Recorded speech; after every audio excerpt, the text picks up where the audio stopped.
If an artist creates a performance but nobody sees it, is it still a performance? I have this thing about making performances where no one sees them.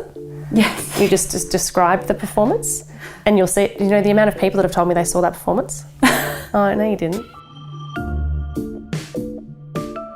Welcome to a new season of Conversations from the Collection, a Newcastle Art Gallery podcast. I'm your host, Zana Kobayashi. In this first episode, we visit the home and studio of artist Lottie Consalvo, who is based in Mullumbimba, Newcastle. Well, come to the studio. I've got a show in February that I'm working on right now because we're going overseas. So next week's my last week to finish. Wow. But I've definitely made enough work. Lottie is an artist who's done some pretty extreme things in the name of art. Some examples include living with minimal possessions for a whole year, locking herself in a jail cell to sing one song on repeat across 3 days, and even enduring an experience similar to water torture over 7 hours in a gallery. But through these physically and psychologically demanding acts, Lottie's practice has continued to explore the same thing: our invisible worlds, the unknown and the intangible. Newcastle Art Gallery holds 2 of her works in its collection, a large-scale painting and a video work. But it's impossible to understand Lottie's practice without also exploring how she's examined her ideas through mediums such as performance and sculpture. While elements of Lottie's work touch on difficult subject matter, Lottie's also a romantic and joyful artist whose intentional and philosophical engagement with the world flows between her personal and professional life, beginning at a very early age. I remember as a child that I was so aware of my feelings. My parents were split and I really didn't cope with that well. They were split when I was 2.5, so I don't even remember them being together. But I didn't like the life I was living. I found it really uncomfortable. I would envy kids that grew up in families, in homes where their parents were in the same house. So I was just very aware of how I felt as a child from a very young age, and I would write really deep poetry from the age of like 9, and I remember being at primary school and my friends saying, "Oh, we're just talking about happy times in our life, but you can't join us because you aren't happy." And I was like, "Oh, it's so obvious." So I think that I was just very aware of how I felt at a very young age. It became very apparent that it didn't matter what you had, beautiful car, beautiful home or whatever, that what you feel inside is more prevalent than anything else in your life. And then that just continued. I just became more concerned about the human psychology and how we experience life rather than what we have in life, what we're building in life. And it's almost like I don't believe in the physical world. It's not something that interests me as much. The only thing in the physical world that really interests me is nature. The rest I'm kind of, it's made up. I don't believe in it. Like our inner world is more real to you than whatever's happening in the external world. Absolutely. I think I heard you say once that you felt like humans could never really ever truly understand each other's inner worlds. Yeah. And is that something that you still feel? Yeah. Yeah. Even your partner, your closest friend, we can't fully understand one another and where things come from. And I mean, art is an example of that. An artist makes work and an audience goes, I like it, I don't like it. But to really understand it or to grapple with it, you never can, because you never can return to the place where it was made. And neither can the artist. That's interesting. I've also heard you say, as an artist, I have 2 worlds, the real one and the one that I occupy alone. When you're in that space alone, is it lonely or is it solace? It's the best. And I remember it's the same feeling I had from when I was a child. I liked being in that space of writing in my journal and drawing. I was drawing like crazy dragons and women in water and crazy detailed drawings at a really young age, like in a fantasy land, and writing, things about my deep feelings. But I loved it. It was mine. It was no one else's. And I would close that book, and that part of me would stay in this journal. And that's the same feeling I have now as an artist in the studio. And I think that's why I love living and working in the one space, because I hate the idea of going to work and like turning it on. Yes. Because it's something, for me, it's not just standing in front of a canvas and making a picture, or it comes from a place that you have to kind of be in to be able to get there, to make it. Mm. You didn't study at art school. You actually went to university to study business and entrepreneurship. Mm-hmm. Can you tell us about how you found your way to becoming an artist? Yeah, I always feel embarrassed when people bring that up. Do you? Yeah. I actually think it's amazing. Well, people often do, and I'm like, oh. My father's an artist, and he'd said, oh, don't go to art school, because I'd gotten into fine art degrees at Monash and RMIT, and I hadn't actually applied for the VCA. I didn't realise it was a separate application.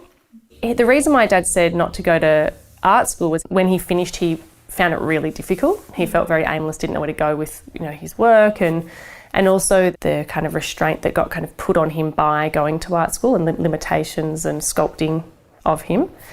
And I do have people come up to me and say, oh my gosh, you're so lucky you didn't go to art school, because I don't have any of those sort of preconceived ideas of how things should be, or I haven't been sculpted in any way. Everything's just come from what I think is the right place. That's where all art should come from, is something that is intuitive, and that's where originality comes from.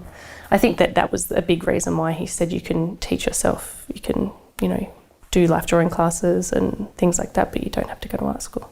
And I've heard you refer to sort of your time in Berlin almost as like that was your art school. Yeah. It was being in Berlin and being surrounded by all of those artists and incredible museums, and you were visiting museums every day. And that was incredible. And it was so much like going to art school, because also the peers, the friends that we made there, it's uncanny. They're all popping up, with these incredible careers, or they're curators or directors of museums, and you're going, oh my gosh, we all kind of grew up in Berlin, this amazing few years there that we're all there at the same time. And now look at all the things we're doing, and we're all and we have these beautiful conversations about, do you remember, back then, and all on our bikes and struggling, we're all poor.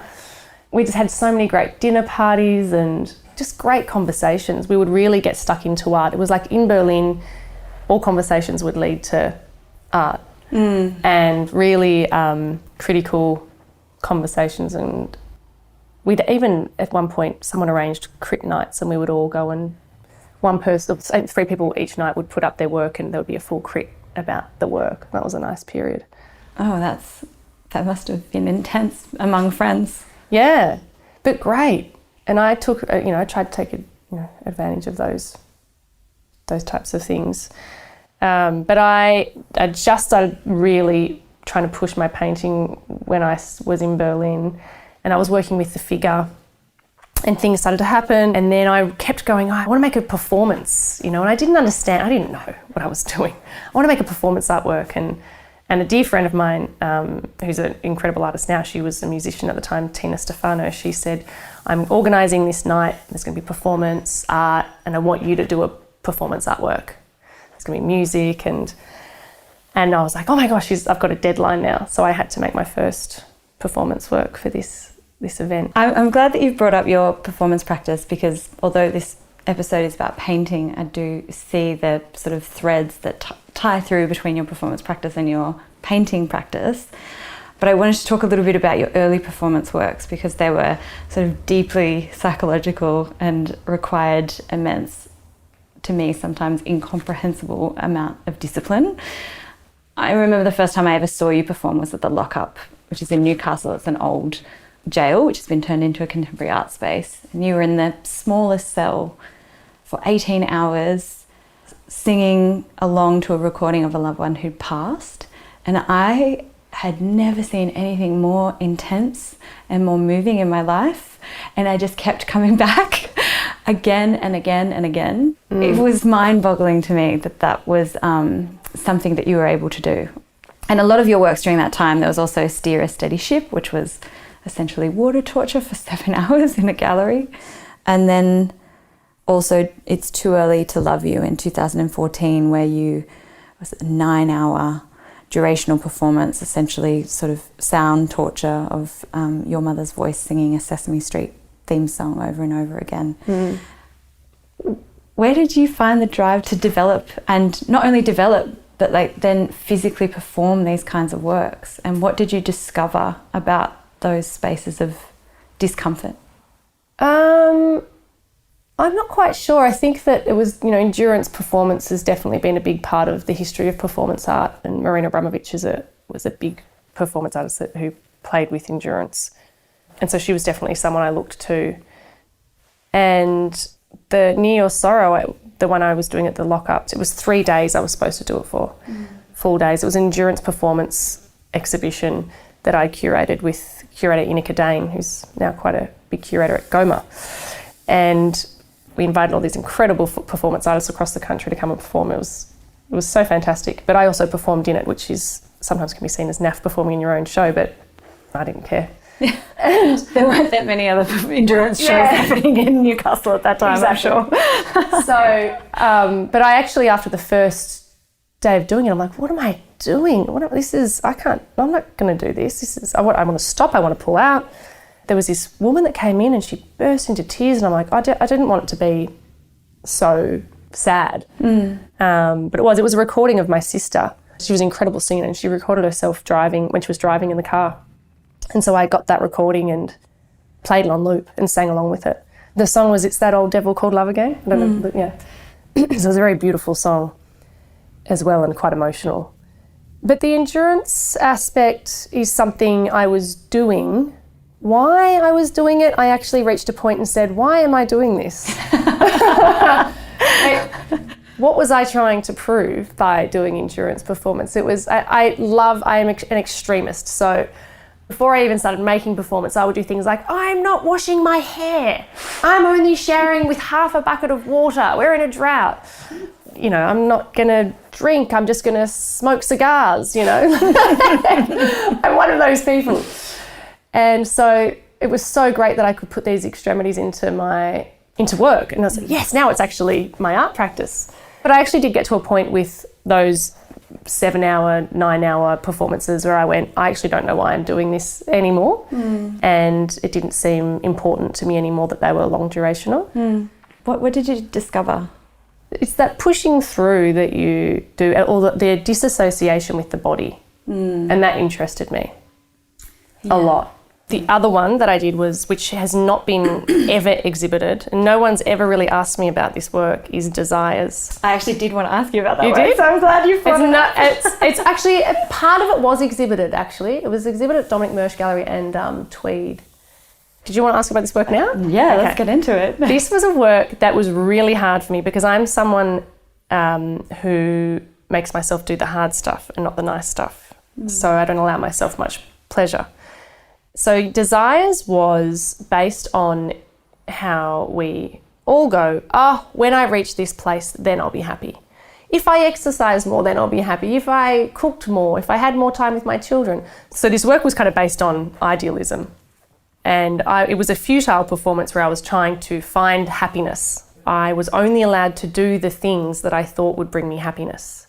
And everything else I had to put to the side and leave it to the last job. So I would usually wake up in the morning and go, right, first you've got to do all your work, you've got to pay your bills, then you'll do the fun bits at the end. No, I had to do it the other way around. So I thought my things were, if I read more, I would be happy. If I cooked, I would be happy. And if I exercised more, I would be happy. Sounds about similar to my list. Yeah, but I reckon most people have a similar list, yeah? Cooking, don't like it. Turns out that was just stressful. Exercise, it's all right. It's a bit of a waste of time. So the big thing that I loved was reading.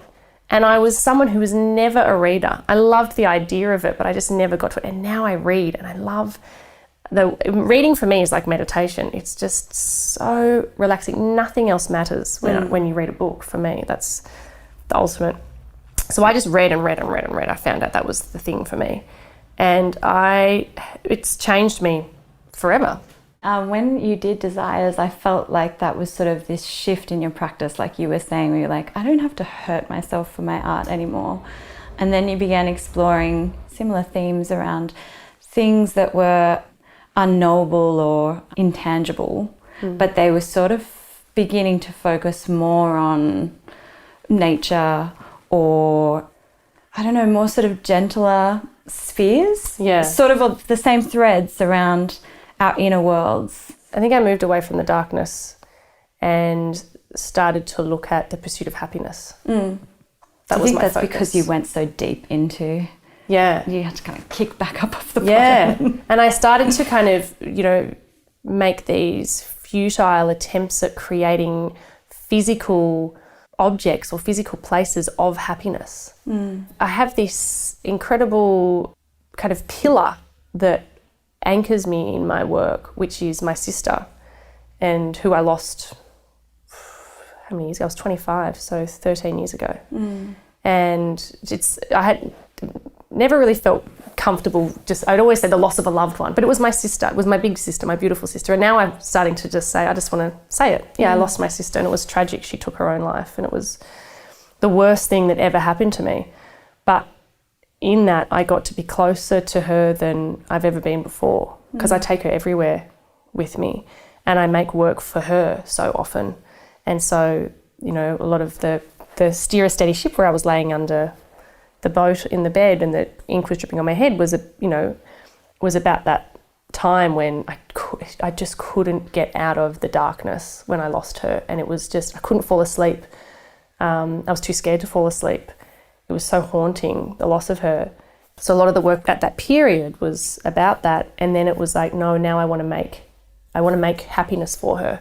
So I did videos, I tried to make a horizon for you and I put it here so you could find it. And that was the two works. One was a horizon I painted at the ocean, a huge, it was 12-metre long horizon at Nobby's Beach. And the horizon was behind it, but I made a physical one so she could actually reach it. It was right there and I made it for her so she could have it, because we're all trying to get to it. And then the other one was I ran with a similar length black piece of canvas and I ran with it trying to keep it in line with the horizon, which I ultimately couldn't, all kind of hopeless attempts. And I tried to make a horizon for you. And so, the focus shifted and it was better for me. It was better for my work. It was gentler, it was quieter, it was more poetic, and it was nicer to make too. Yeah. I also got to the point where I couldn't stand people asking, are you okay? Because they could, not that they knew anything, but they could see it in the work. Yeah. You were you're putting yourself through something as a reflection of... Yeah. Yeah. And it confused people. They're like, oh, you're a nice girl. Like, why is your work like that? And people would say, well, people still say, you don't look like what your work is. I don't know why. I don't know what I'm supposed to look like. Well, first they're confused that I'm a woman for some reason. That's so funny. I don't know what that's I mean, it's interesting because as a person you are quite warm and there is a deep joyfulness Absolutely. to the way that you live your life. Yeah, all joy. Yeah. Yeah. So then I guess maybe some of those, it was in stark contrast, but you've got to put that stuff somewhere. Right? Yeah, or maybe it's just all my insides. It's just all my art, And it's that inner world. Yeah, but even my family, my stepfather is still like, are you still making dark paintings? And I'm like, it's not sad, it's totemic and it's bold to me, like it's power. There's so much power in black and, I don't see that as depressing or oppressive. I like it. I've heard you don't use black. No, I don't use black. I mix it with black. brown. It's always mixed with brown. Yeah. Too black, if it's just plain black, it doesn't look, there's no depth to it. And there's always a brown or a different colour right on the base of the painting. What do you think that creates? Just creates depth and just doesn't have a weight to it, like a solidity to it. Just kind of almost flies away or something.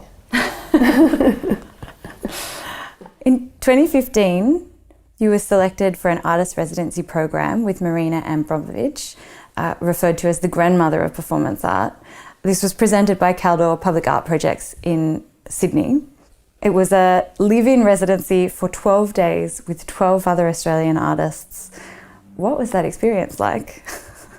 It was pretty hectic. Yeah. It was a lot of emotions flying around, but it was a great experience and an absolute honour to be chosen. The times we had with Marina were great. So she was supposed to be downstairs most of the time at her exhibition, but she just loved being up with us. She's like, no, this is more important that I'm here. And we would have incredible conversations all together. Being with all of the artists, it was really interesting. I found learning about other artists' practices and processes, because I just felt mine just was not the same at all. And in what way? I think a lot of artists research to make work, and they need to find like an idea or a subject to make the work about, and then they make the work. Whereas I see myself as more of a philosopher trying to find it within, and I'm finding questions that I want to put out into my work, and then I'm kind of fiddling with it until I have some more questions, because I never landed an answer that I find interesting to ponder. And even Marina, she came up at one point, she was like, why are you all sitting on the computer? Off the computers! Move your bodies, try using your bodies. And that was incredible, because I actually, even though I make performance art, I don't find I use my body, really. And so I did this work there where I emptied out my room, which was this incredible pod. Yeah, you were all in a little rows. Yeah, right? and we had little heaters in there and like thermal curtains, and we could have kept them, but I had nowhere to put it. I would have loved to have kept my pod. And I set up a camera on the outside. I just had the bed in there and me and a chair. And I just moved around this bed between the mattress, leaning against the wall with the legs on the bed, all this. And it's one of the most beautiful works I've made. I love it. And that was really a beautiful process. And I learnt a lot from that. We also had to do a talk for a huge hour presentation. Oh my God, mine was horrendous. I still have nightmares about it. Yeah. I thought a good exhibition to talk about, to explore sort of the relationship between your painting and your performance practice might be your 2018 solo exhibition at the Heidi Museum of Modern Art, titled In the Remembering. And I understand that to create this painting, you positioned yourself in a particular memory and then created the painting as a way to, I guess, record your body in that moment of psychological transition. Can you tell us about the process of making that work, and is that a good example of, I guess, the way your performance practice ties into your painting practice? Yeah, that was more of a exception, I guess, in a way, where I held a particular memory as I painted the line, and so the line became a documentation of a moment in time. But obviously no one else could know they didn't know what the memory was, or when they looked at it they would just see a line. But it didn't matter that no one knew what the memory was. I feel like, if we had goggles where we could actually see all the things that aren't physical, the memory would be there in the painting. We could see the memory or something. And you created that in the gallery. I did it in the gallery, but I had this obsession, and I still do. I have this thing about making performances where no one sees them. Yes. You just describe the performance, and you'll see, the amount of people that have told me they saw that performance? No. It worked. I've had like 5 people saying, yeah, I saw that. Oh, no, you didn't. But they've seen an image of it, and they've probably seen an image of me doing it because there was a camera in the room. And this is, I find that I often don't like watching live performance art, but most of the performances that I love, I never saw. They existed before I was alive. But the story of them and the 1 or 2 images I've seen, love it. Incredible work. Moving on to your works in the Newcastle Art Gallery collection, I'd like to start with Talking with Mountains. This is a mammoth 4.4 metre work that you created during the pandemic. Can you talk us through the making of this? Yeah, that painting was made over a few sessions while I was camping at Mungo Brush and returning home and doing a bit of painting and then going back. And it was a time when the whole world was, falling apart, or the human world. And I was sitting there just looking out over the lake at mountains, and it was like I felt that nature was laughing at us. That it didn't matter how hard we'd tried to control everything, our lives were falling apart and nature was thriving. It's also the term talking with mountains is, obviously talking to something that isn't going to speak back. This idea of not, sometimes trying not to gain the answers, just saying things or putting things out there and letting them sit and rest as they do. But it also refers to sort of the monumentality of human thought and perpetual thought, and how we kind of keep going over things and with things we can't grapple with or things that we can never resolve. And that the pandemic was a time for a lot of people where that was happening. So the mountains were kind of this still, quiet place that kind of remained stable. There was something I could kind of seek solace in nature, and a lot of people did. I think that's also why people moved to rural areas and thrived off nature in that time. We have another work in our collection that you made at a similar time. It's one of your video works called The Last Arborist, and it shows your attempts to salvage a fallen tree and resurrect it in a really still lake. I was wondering if you could talk to us about that work as well. Yeah, so that was made at the same time where I was sitting looking at this lake for about 2 weeks until they closed the national parks. And I kept looking at this lake and I saw these trees falling in it, and I wanted to stand one up. I often make works and I don't quite know sometimes I don't know what they're about until after I've made them. But I just wanted to erect this tree in the lake. And I did, and I didn't really know what I was going to do. I stood it up. And then I thought, well, what am I going to do now? And I had to let go of it. And it came crashing down. And I had to kind of quickly get out of its way. But it ended up being this human attempt at erecting a tree that was already dead, and this reversal of time. And this tree, the last arborist, was the idea of like this human's last attempt at trying to save the world. And an arborist who really cuts trees down was actually the role had become to put them back up, trying to undo everything that we had done. That's really interesting. So I want to discuss some of your processes that you have within your studio practice, because I've heard about you talking about, say, waking up at 3 a.m. to paint, or you leave the studio for days at a time if your body becomes too familiar with a movement. And I've also heard you talk about the disciplined use of chance for discovery. They always change, I must say. Yes. So the one of leaving the studio for like 5 days to let my hand forget, that's completely gone now. Now I'm just like, need to never let my hand stop. But that was, I was really finding my hand was getting so familiar that I was just becoming bored I didn't believe in what I was making. So I always like to keep trying new things.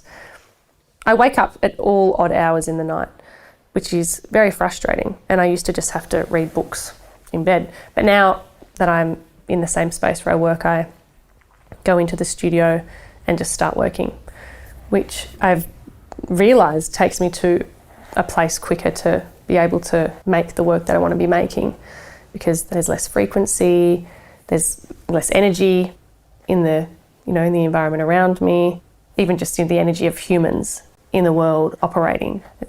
Everything's dulled, and it feels quite like a meditative space to be in. And I now have to meditate before I paint. It's now become like I don't trust myself unless I've meditated first.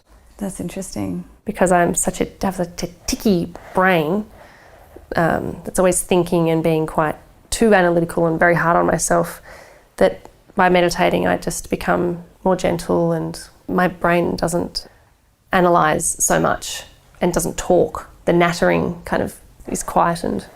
So that's become a really, really important thing for me. But they're probably the only restrictions I have, really.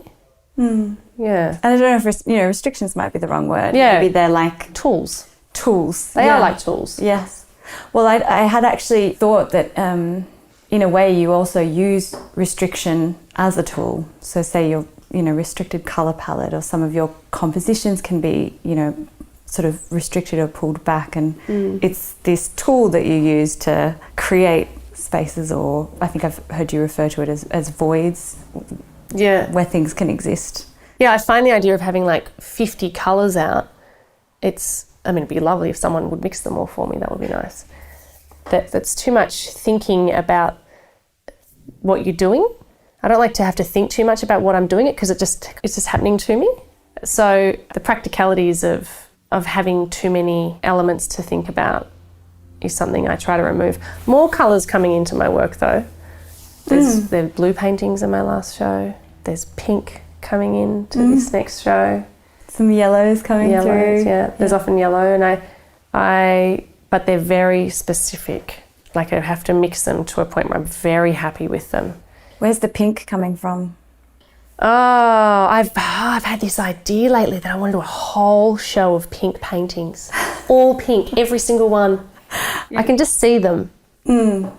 I mean, you're an artist who's never afraid to take risks. I think that's one of the things that's so exciting about your practice. Yeah. You're always happy to push right to the edge, you know? So I would love to see a whole pink or a whole blue show from you. That would be amazing.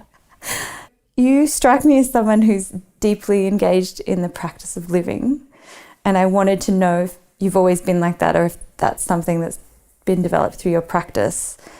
And is there a point where your practice ends and your life begins, or is it all one and the same? I like it to be one and the same. I have a dream to have a studio that's attached to the dining room, that there's just a sliding door if you want to be private, but otherwise then I can look at the paintings always, just keep looking. I find looking is very important for my paintings. I do a lot of just sitting and staring until I actually make any moves. And I like to just not feel like it's work. It's just a part of, I'm writing a journal, just continuously entering into my journal, basically. Yeah, it's the same thing. But what I'm making work about and what I'm feeling in the studio does feel very different. Like it's my private world. It's not my family life. I love the messiness of my life and art crossing over, and I love it being, I wish I had more time, but I actually just love packing it all in and being really busy and it being hectic and just working non-stop. I love working. I love making all the time. I feel travelling, I'm like, yeah, are we done yet? Can we get back to the studio? I love it so much. And I always feel like I'm just at the beginning. Like I've just started and it's just going to keep getting better and better. That's amazing. Yeah. I'm sure it will. Well, we've reached our final question for our interview. Thank you so much. It's been such a pleasure.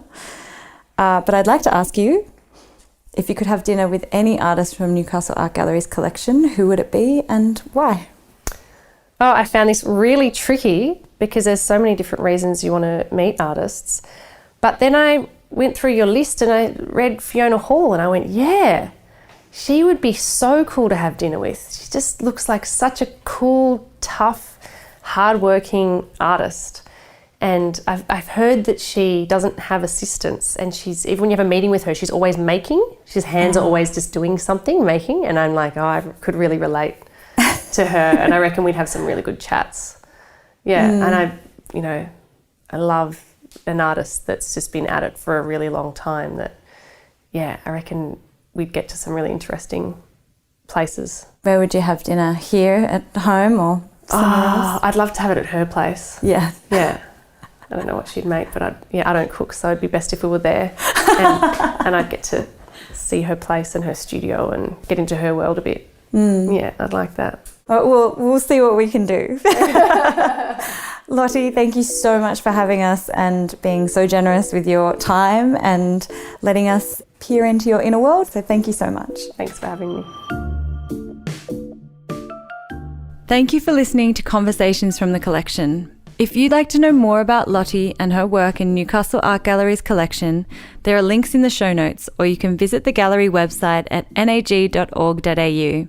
If you enjoyed this conversation, we highly recommend you go back and listen to the first 6 episodes from season 1. And I hope you'll join us for next week's episode with LA-based artist Jemima Wyman. I looked up the definition of archive once, and someone had this interesting definition of it, that it's a secretion of an organism. And I thought, that's a fabulous way to think about it, because it is really organic and idiosyncratic in that it's specific to the person who keeps the archives. Conversations from the Collection is a Newcastle Art Gallery production, and we pay our deepest respects to the traditional custodians of the lands on which this podcast was produced. This project is supported by the New South Wales Government through Create New South Wales. And if you enjoyed listening, please like, subscribe, and share us with your friends.